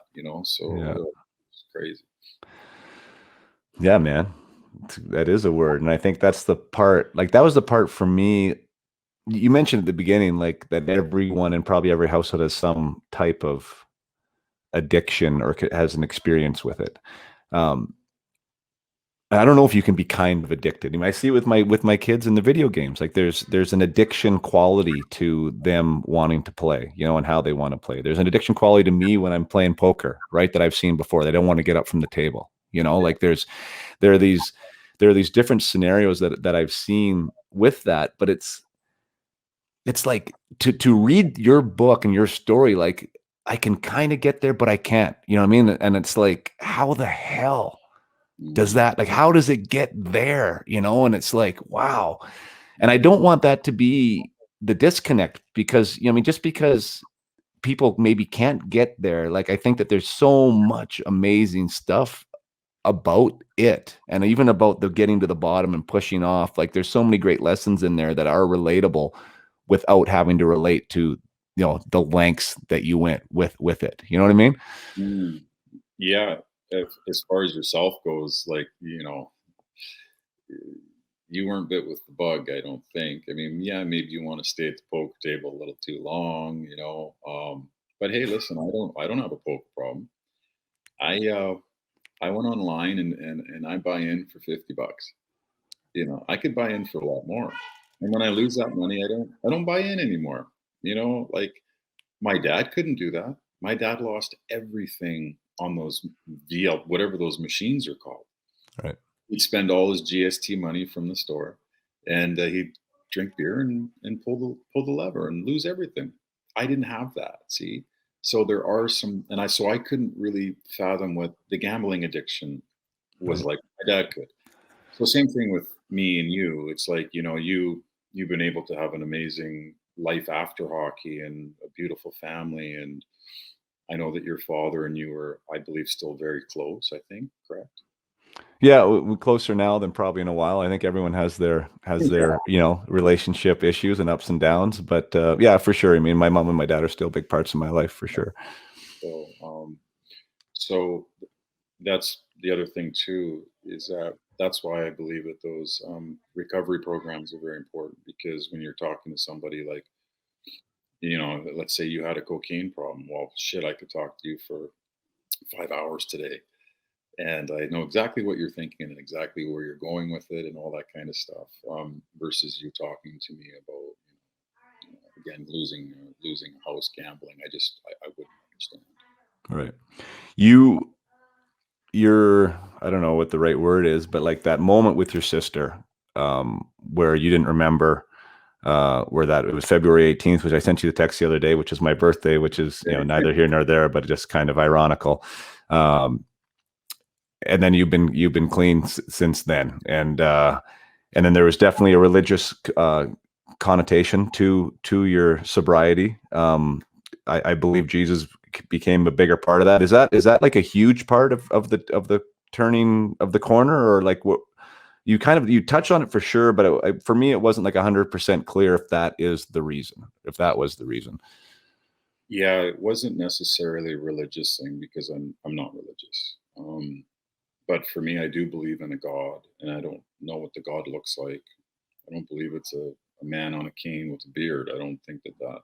I do believe in angels, and I do believe in special forces that might be looking out for you along your journey. Something happened in the morning of February 18th that has never happened to me before. Um, and I didn't have the obsession to drink or do drugs for around 10 years. Then I write about it in the book, and people can read it for themselves. What happens if you stop going to AA meetings and don't take care of your recovery? You start to slowly get sick again. And but for the most part, I've been 13 years of not wanting to stop off at a liquor store. Yeah, you touched on that. I think it was in the epilogue or whatever it's called there. Like how close that was, and I mean that was one thing that I was thinking in my head too. Like I wonder, like what has been the closest since, because even you talking about it, saying that it never really leaves, I guess, for lack of a better word. I mean, is that an accurate way to put it? Like it's there, but like you're operating on a different frequency. For sure, and I don't deny the fact that I love it. Like I love whiskey and cocaine as much as I love, like, maybe my favorite pizza or favorite movie or favorite song. Like I really enjoy it. Um, but it's pizza doesn't make me feel the way that cocaine and Jack Daniels does the next day.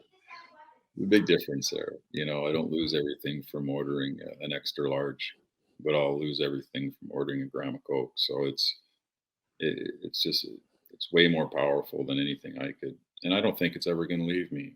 I mean, there's lots of times where I think to myself, I just want to go to an island and I want to cash in all my money and I want to wave the white flag and I just want to get loaded until till I'm gone.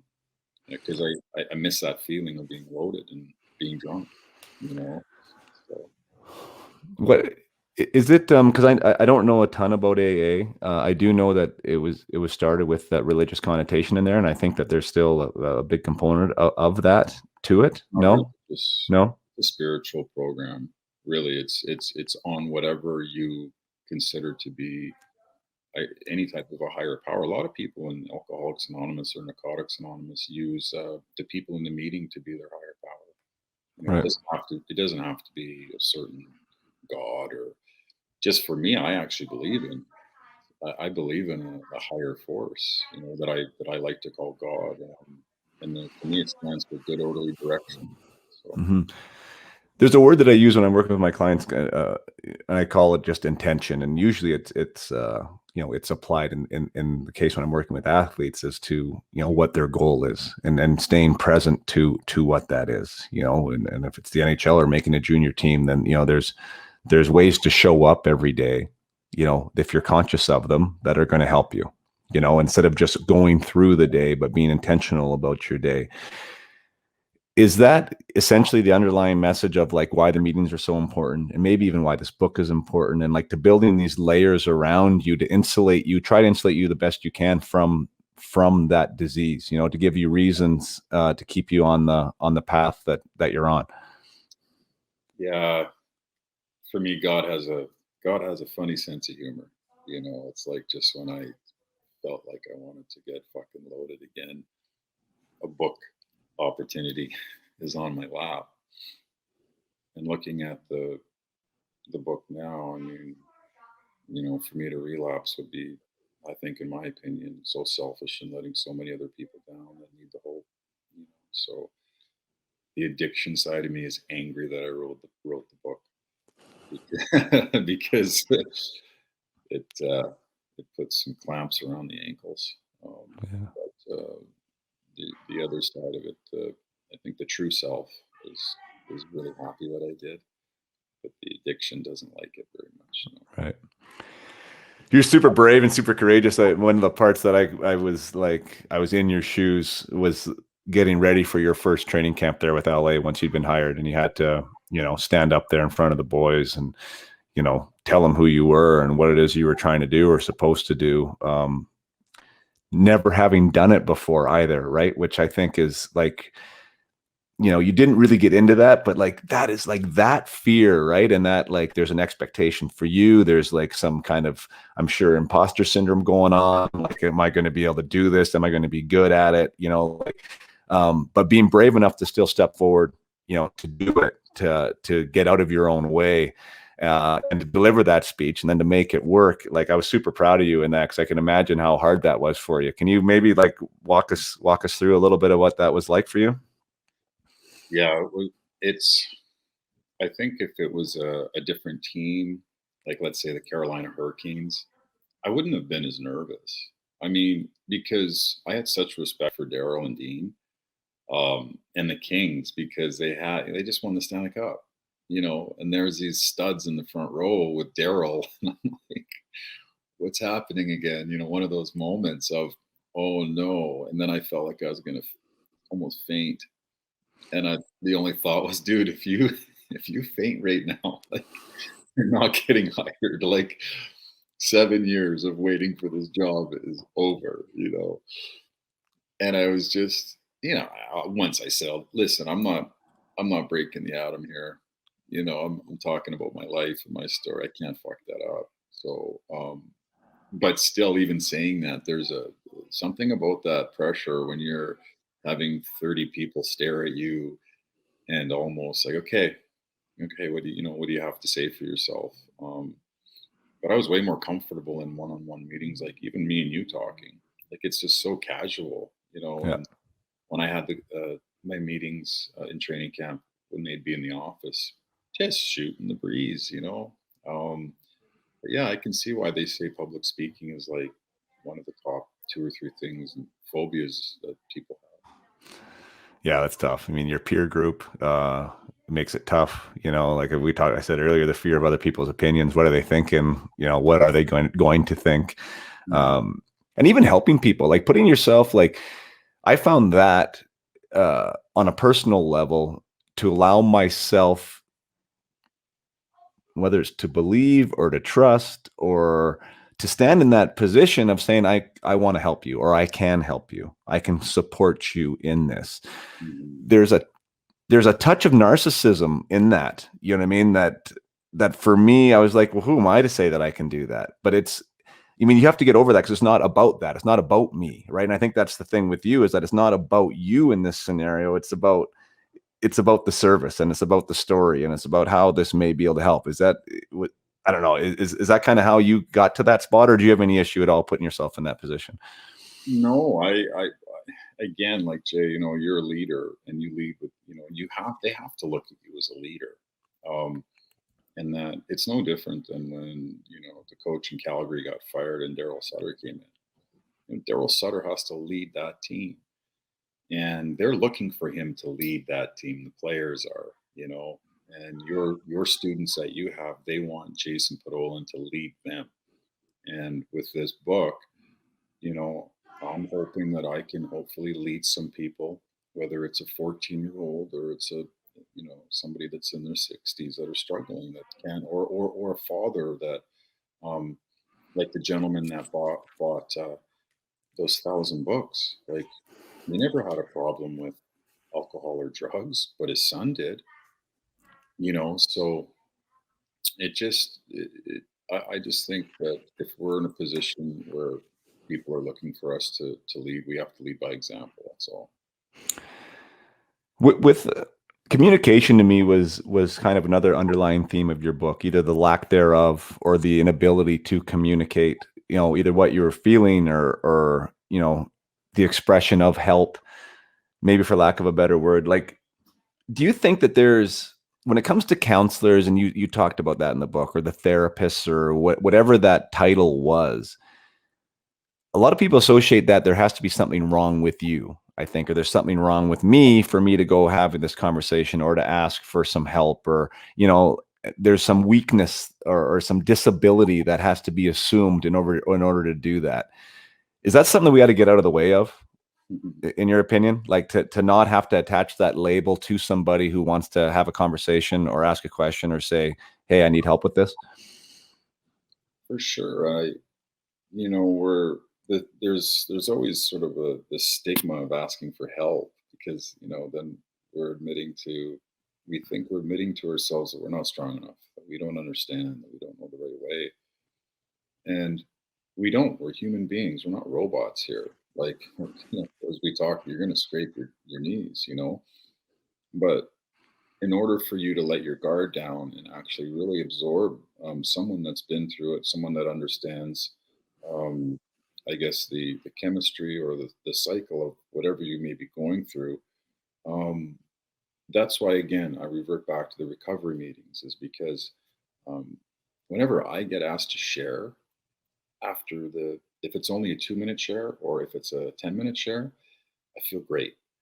Yeah, I don't know what it is, and there's a lot of those guys in the meeting that I've never met before, but it's something about sharing and getting it off your chest for me, and I know a lot of other people.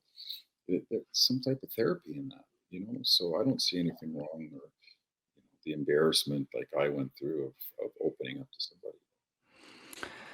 Yeah, and I think that's why I kind of asked it, because either it is a prerequisite, some say, of like recovery, like to admit that you need help. But I think it's I think it's such a barrier to entry for help.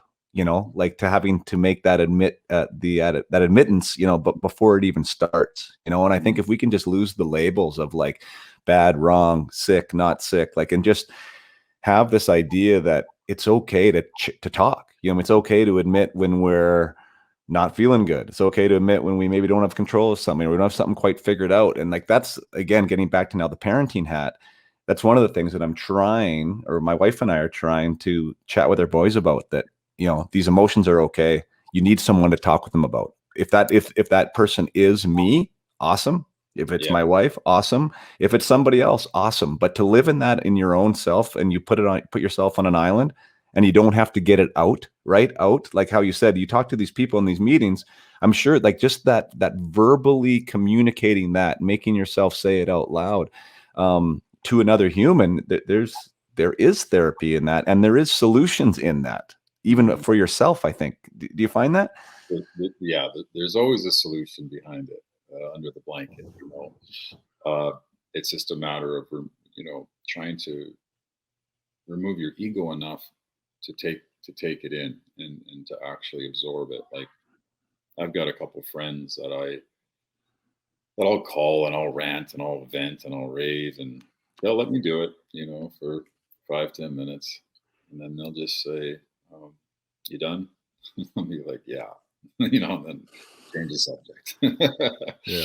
So it's sometimes just as simple as you got to scream, scream. If you got to swear, swear. Whatever you have to do to sort of release that negative energy out into the world, go ahead and do it.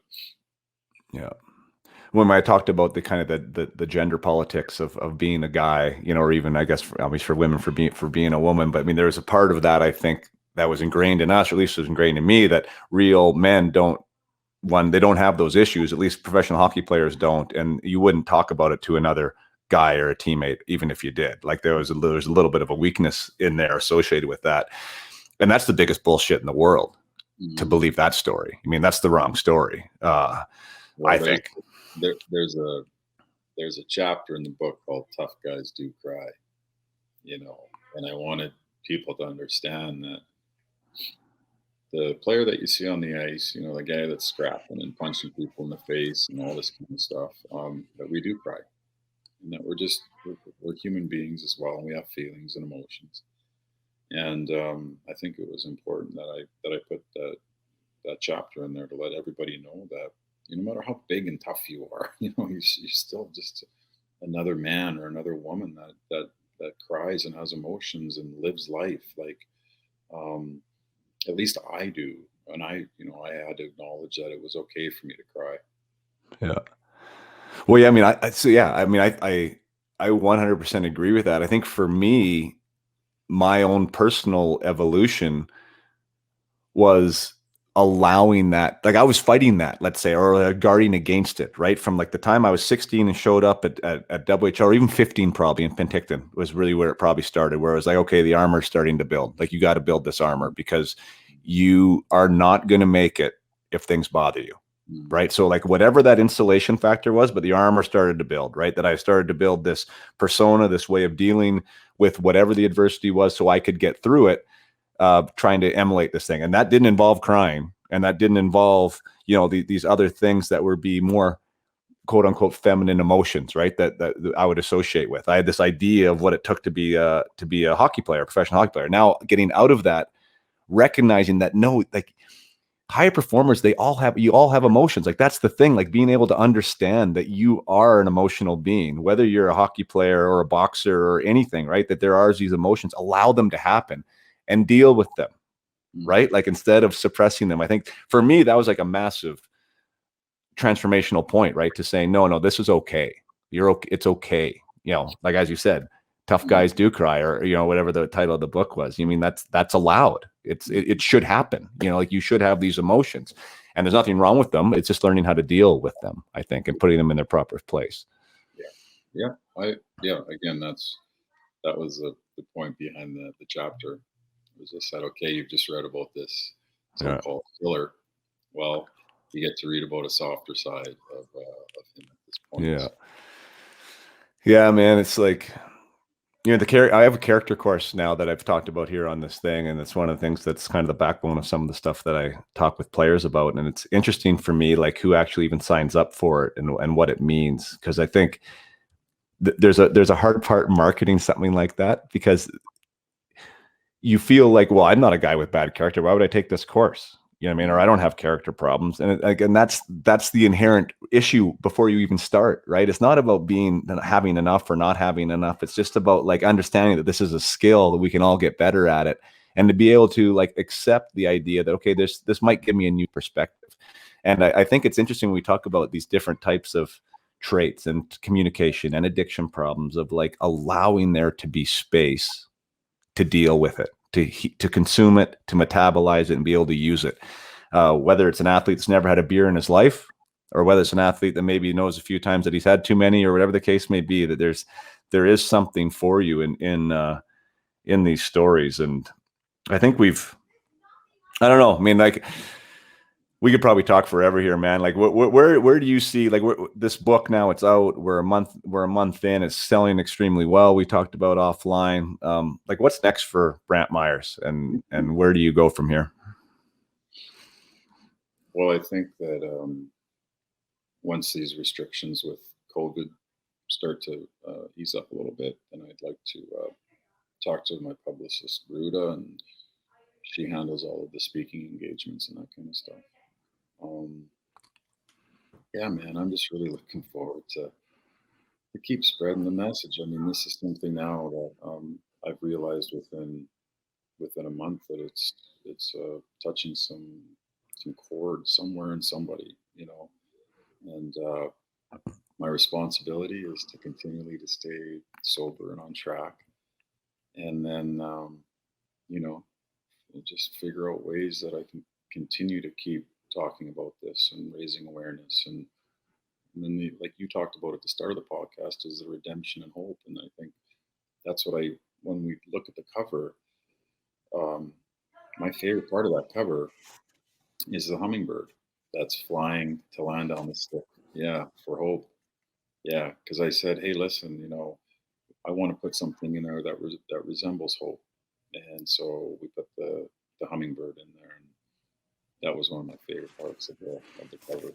I'm glad you talked about that because I thought that might have been symbolic of Chloe potentially, because she was, she was that hope and that kind of that light that really galvanized you. I think, A lot of things in that hummingbird. Yeah, for sure. So, I mean, you talked, and I'm just talking about how goal oriented, because you were goal oriented with like wanting to get back to the NHL, and that was something that you kept writing in the league. You thought you had a voice in the league. You end up getting the job with the Kings, which obviously you're not employed with them anymore. Has that ship sailed for you? Like, is that still the holy grail land? Do you want to be back with the league somewhere? Or are you 100% okay with evolving into wherever this message takes you? Oh yeah, again, this isn't about money. I'm not a starving author. If the NHL itself or the union or that one of the teams wants to talk about maybe putting something together, I'm obviously always willing to do that. Mhm. But I'm not waiting by the computer. And I wasn't waiting by the computer or the phone when I got a call from LA. My life, as you've read, has some crazy, just no rhyme or reason, just out of the blue. And I'm sure that my life will continue to have moments that are just out of the blue. Yeah. And I cherish those because that's what life is all about, the unknown. Yeah, 100%. Direction's an interesting thing though, too, right? I mean, having that direction and that focus of like what you want to get to. Sounds like right now your direction is like sobriety, and that's probably underpinned every single day, which maybe that's the overall direction. I can relate to that just in my coaching business too, is like I thought that, I'll have made it when I get to the NHL and I'm working with prospects, or I'm working as a developmental guy there, because I do think that there's value, and maybe that does happen one day. But I let that go as being my idea of success, and it's like who can I help and in what capacity? And if I'm doing that, if I'm serving, then I'm doing what I'm supposed to be doing, and wherever that leads, then that leads, instead of having this pillar focus, because I'm fighting myself in that a little bit, because I'm really like, I think there should be a goal. I think that we should be striving, for something with the direction, because I do think that helps manifest what that thing is. But we have to be flexible too, because we never know where we're going to end up, because there's going to be those moments of serendipity that you're talking about, that all of a sudden, hey, there it is, and let's jump on. I would have never guessed in a million years that Lombardi would have called me that day, but it happened, and then never would have guessed that, Nick Garrison from Penguin House, we get in touch, just things in my life that happened. Chloe wasn't planned, like so many things that have happened. And it still goes back to the main focus for me was staying sober. And as long as I stayed sober, good things started to just happen. It's like, you want to talk about karma or positive energy, however you want to talk about it. I truly believe that a good soul that means well at times is rewarded with nice things in their life. And I don't mean a fucking Porsche. I'm just talking about like, whatever it may be. It could be being healthy for the day. Like my buddy just showed up asking me to sign a couple books, and he's in a wheelchair. He got in a motorcycle accident, and he played hockey, and now he can't walk.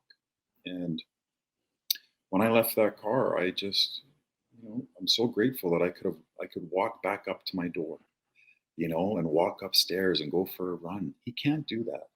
So just, I think, breaking it down daily to my needs will always be met. My wants will never be met. That's just the reality of my life. Yeah.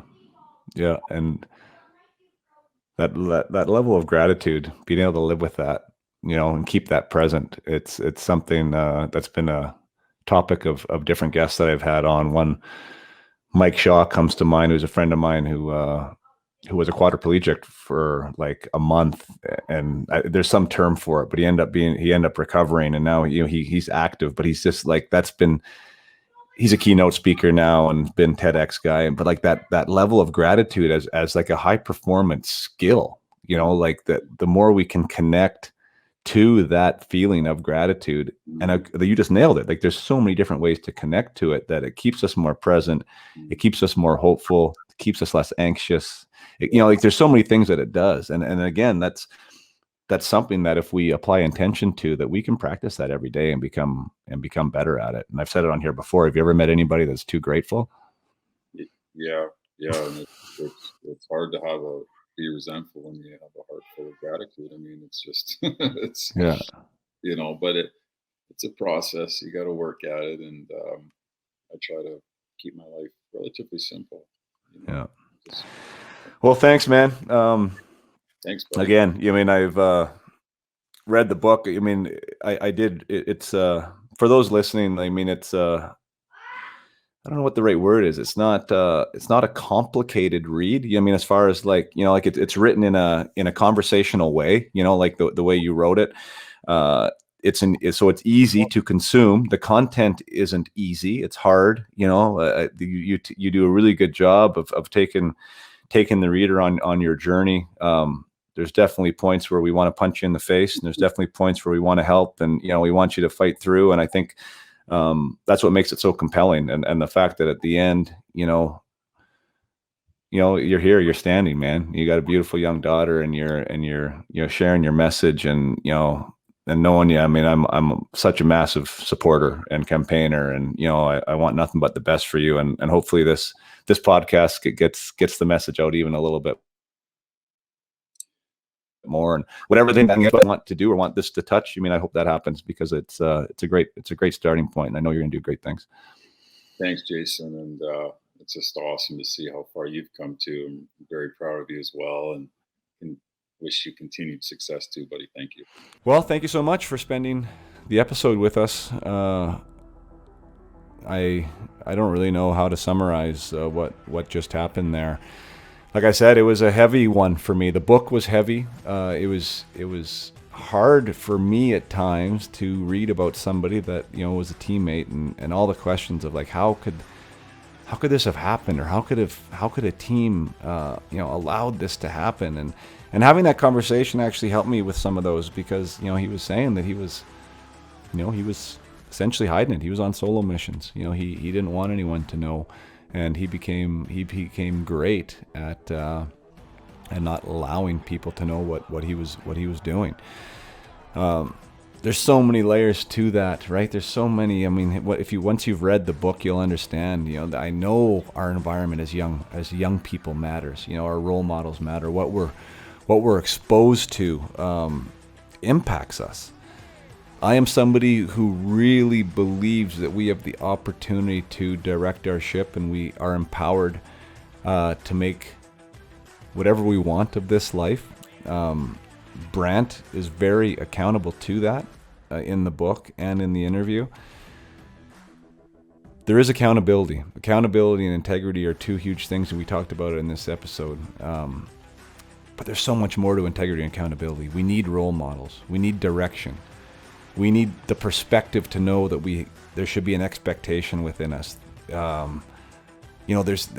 just go on and on and on, and I think the main message here is, though, like, where is Brantt now? How did he get there? What did he go through? What can we learn from it? How can we apply it to either ourselves or the people around us? And I can't connect those dots for you, but I know there's dots that can be connected. I know there's human elements of this story that just go through all of us because we're human. And yeah, whether you've ever seen cocaine before, whether you've ever done cocaine, whether you've ever had a sip of alcohol, I don't think it matters. I really don't. I think that I think the idea here is that people can change. People are able to change. People can make the best out of shitty situations. That it happens. That it happens again and it happens again and it happens again. And you need hope and you need support. And we need to be able to talk about it. And for me, I think those underpin the entire story, is that redemption is real. People do shitty things and people can do great things. And that same person can live inside each and every one of us. And having that humility to understand that, I think is step one. And step two is allowing people the space and allowing ourselves to have the space to make some mistakes and to learn from those mistakes and hopefully move on into a better place after that. So Brant, if you're still listening to this, and if anyone else is, like I said, I'm proud of you. I'm proud of what you represent. I'm proud of you being honest with the struggle, even on a daily basis, that it's real, that it's there. You're fighting a good fight, my friend, and you're a great example. Not only for your daughter, which I know you hold so dear, but for lots of other people out there, myself included. So appreciate you putting those words down on paper. I know a lot of people are going to benefit from them, and I hope people benefited from this interview. And until next time, play hard, keep your head up.